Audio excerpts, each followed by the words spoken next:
in that world as me. You know, that they actually take the storyline seriously. That they're actually they're listening, and they're not catching any mistakes because I'm very careful about things. And when there's a discrepancy or if there's something that's hypocritical about something, they call me on it. I'm like, no, you gotta wait. We're not. You'll understand why the character is doing this or said that. You'll have to wait a little later in the season to see why. And then, okay, that's why. Yeah, that's why.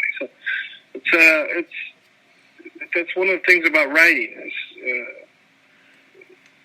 when you have people that can make the right connections or understand somewhat or read between the lines, that's when it's most satisfactory for me. Because I do a lot of tongue-in-cheek. There's a lot of read between the lines. There's puns in there. There's a lot of satire when I write.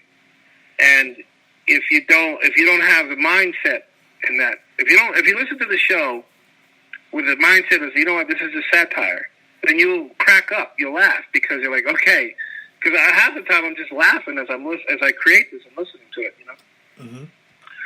But if you're not in that mindset, then it could terrify you. It's scary. Yeah, it's it depends on the person who's listening. Yeah. My next question to you is, and I'm going to split it in two parts because you're a writer and then you do the podcasting stuff. What is your advice to people who want to be a writer? What would you say to people who want to get into writing? People who want to get into writing, just be content with what you have. Don't try to be happy with what you have because you're never going to be happy with 100%. I mean, there's anything you produce, you're always going to think, man, I could have done that better, or I could have said I should have went this way or should have went that way with it. And you'll drive yourself crazy if you do that. I think for me, I find that sometimes the little flaws or little holes that I leave in the things that I write. Unless you're doing something technical or you're reporting, or if you're doing a theater review, for example, that's different. Like, mm-hmm. I take a long time. It's very meticulous about it. It depends on the kind of personality you have, really. For you for the writer, it's like you could be a diary of the mind, like Jack Kerouac was, and he would just write, wouldn't edit till it was time to publish the book. Or you could be so meticulous and detailed that you never actually finish the book because you're just always revising, you're always editing. So there's two extremes here. For the writer who's coming up or who wants to be a writer, just remember that you have to make yourself happy with what you write first. If you're happy with it, that's where you start. Now, after you're happy with it, then you have to edit it, or you have to show it to somebody, and prepare yourself for either being critiqued to, or you cry about it, or just be constructive and say, okay, these are people who are just giving me some constructive criticism. I need to go back and revise this, and that's really just a process. Writing is a process, just like when you build a house or when you build a car or when you build anything. You have to constantly check to see if you're doing it right. Mm-hmm. Absolutely, and each writer is different. No writer is exactly the same. Each has a different process. Sure. Yeah. You can build 100 houses exactly the same floor, same floor plan, same everything. But when you walk into those houses a year later, they don't look alike once you're inside. Mm-hmm. Everybody sets it up differently. The sofas are in different positions, a different color. They have, different paintings on the wall. They have different, whatever. They just have different things. The houses can look the same on the outside, but they're never the same on the inside. So you can start with the same plan and just come up with something completely that's yours. And I think that's the best analogy to use because writing is about that.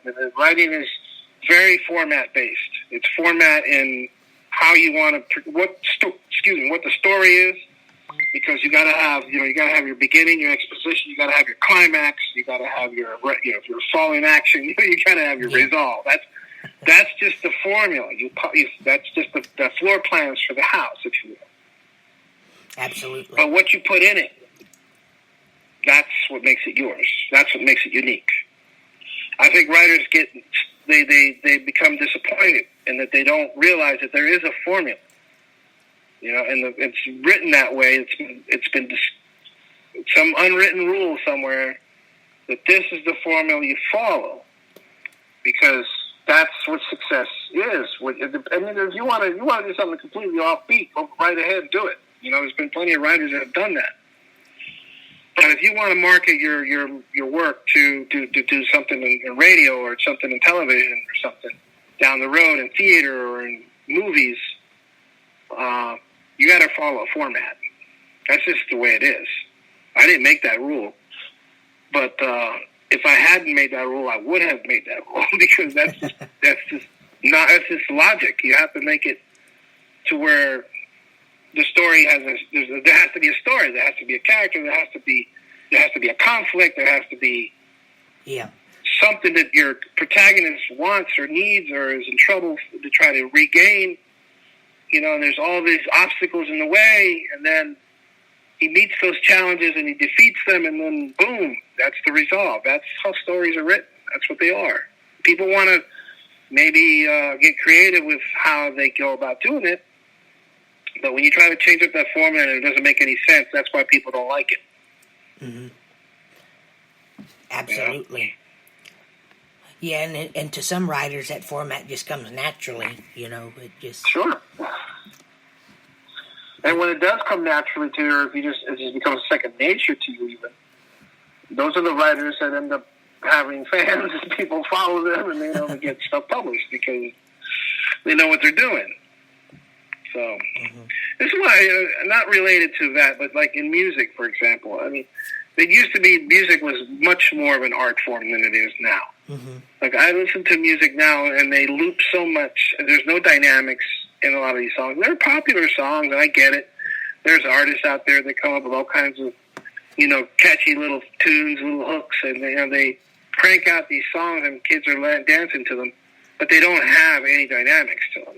Like, I don't even think that registers what dynamics means. Like, when you listen to, like, old classic Beatles, for example, there's peaks and valleys in those songs, man. There's melody there.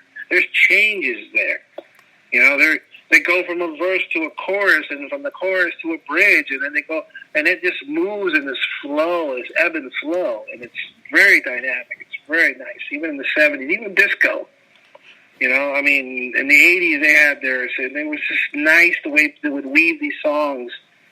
But now you hear these artists that they block these measures where there's 4 or 8 measures, and they just repeat them over and over again, and they just sing on top of it, and they sing a verse, and it's the same as a chorus, and it's the same as, it's like they're just singing on top of things that just loop over, and to me it drives me nuts. Mm-hmm. I think writers who do that do a great disservice. Like, that's not a pattern, that's not a formula, that's just, it's repetition, it's insanity. Mm-hmm. Yeah, music was, like you said, it was a true art form back in the day. It was just life. It just came naturally, and now it's different. Just hopefully. Forgive me for saying, but I think there are a lot of talented, great musicians out there, and they just completely get disregarded or they get ignored. Where in favor for these really just non-talented musicians. They're not musicians. They're just entertainers. They sing or something, but they don't really write anything. And if they do, shame on them, because that's just crap. I hate to say it, but there's no melody there. There's no, I don't know. Anyway, that's a whole other. I went off track. I'm sorry. It's okay, but yeah, people, the young musicians these days, they don't really. They enjoy it, but I think they just think about the big bucks and the fame in the industry. And all that's short-lived, Trey. All that is very short-lived. Oh yeah, I agree. Yeah, you can't be in the industry for that because the fame or the money may never come. As an actor, you have good days, good seasons, and bad seasons, and you have to be in it because you love it and have the craft and the passion for it. True. Absolutely, and I think people get surprised when I say that because I'm only 19. I'm probably younger than most of the aspiring actors out there, but I've been. But well, you can understand things in life at any age. There's some people that get into their 50s and 60s and never understand much. And that's a real shame. But there are people that are from a very young age have a great understanding and comprehend how things work. And that's why age is relative when it comes to understanding. Absolutely. Okay, my last question is, and it's the same question, but it refers to the podcasting now. What is your advice to people who want to get into the podcasting industry? If you're going to get into podcasting, find something that you might be able to stand out in. Mm-hmm. Because a lot of people want to start. Well, I want to do a true crime podcast. Okay, well, there's like a gazillion true crime podcasts. How are you ever going to be noticed outside of your friends and family?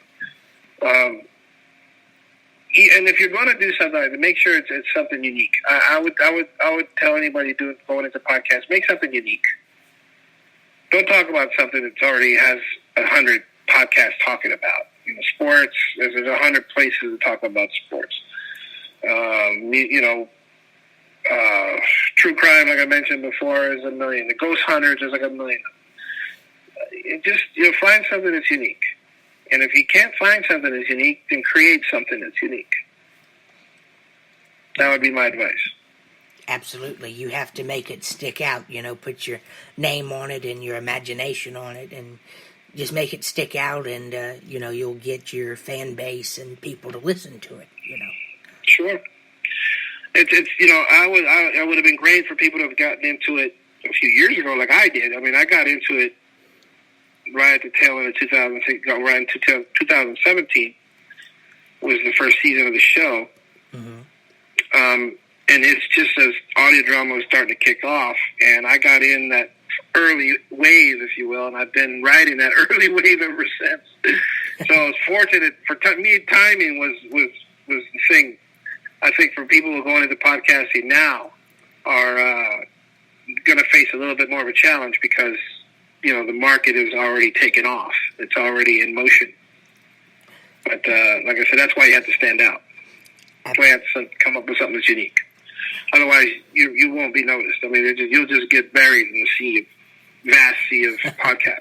Yeah, absolutely. I started my show in 2013, and it's changed a lot. It's still on the internet, but it's just changed the demographics, what people want, and I'm lucky to have started in 2013, and for 2 years I was a disc jockey. I played music, and then I switched to interviewing, which I, am still doing now, and that's fun, I enjoy it.